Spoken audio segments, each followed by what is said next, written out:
पिता के लिए कबाड़, पत्नी के अंतिम संस्कार व 13वीं के बाद रिटायर्ड पोस्टमैन मनोहर गांव छोड़कर मुंबई में अपने पुत्र सुनील के बड़े से मकान में रहने के लिए पहुंच चुके थे।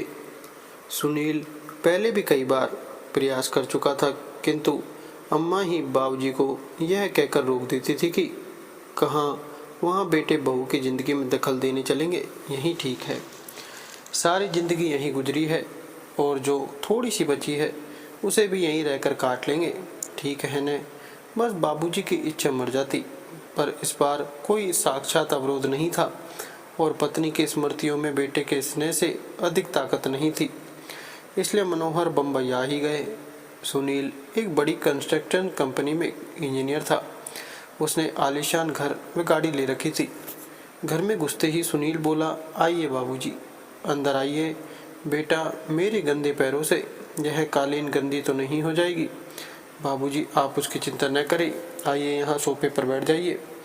उनके बैठते ही नरम और गुदगुदा सोफा की गद्दी अंदर तक धंस गई थी। इससे मनोहर चीख पड़े थे। चाय पीने के बाद सुनील ने मनोहर से कहा, बाबूजी आइए, आपको घर दिखा दूँ अपना। ज़रूर बेटा, चलो। बाबूजी, यह है लॉबी जहाँ हम लोग चाय पी रहे थे।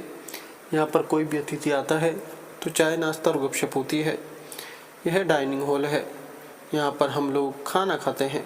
बाबूजी, यह रसोई है और इसी से जुड़ा हुआ यह भंडार घर है। यहाँ रसोई से संबंधित सामग्री रखी जाती है। यह बच्चों का कमरा है।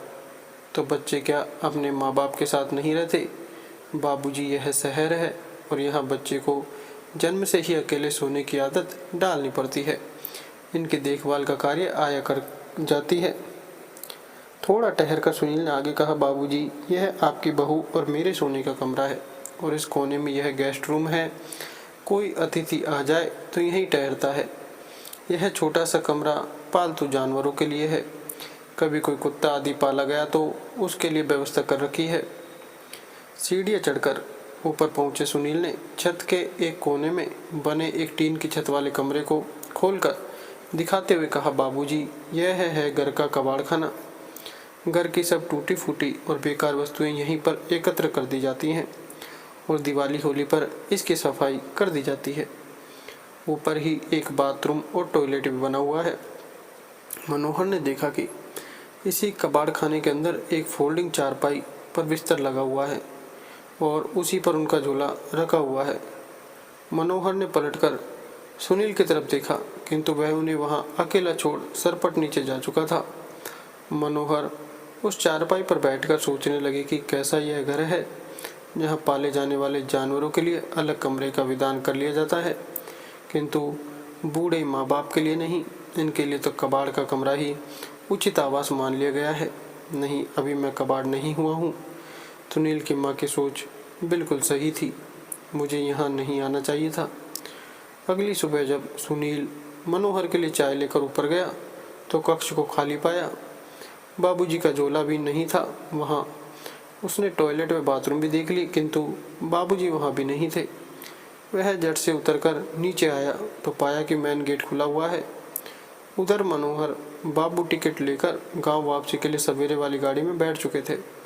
उन्होंने कुर्ते की जेब में हाथ डालकर देखा कि उनके अपने घर की चाबी मौजूद थी। उन्होंने उसे कसकर मुट्ठी में पकड़ लिया। चलती हुई गाड़ी में उनके चेहरे को छू रही हवा उनके इस निर्णय को और मजबूत बना रही थी कि मेरी पत्नी का निर्णय सही था।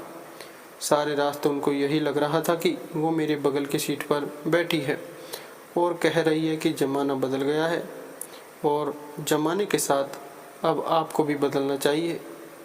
वीडियो अच्छी लगे तो वीडियो को लाइक करें, चैनल को सब्सक्राइब ज़रूर करें। धन्यवाद।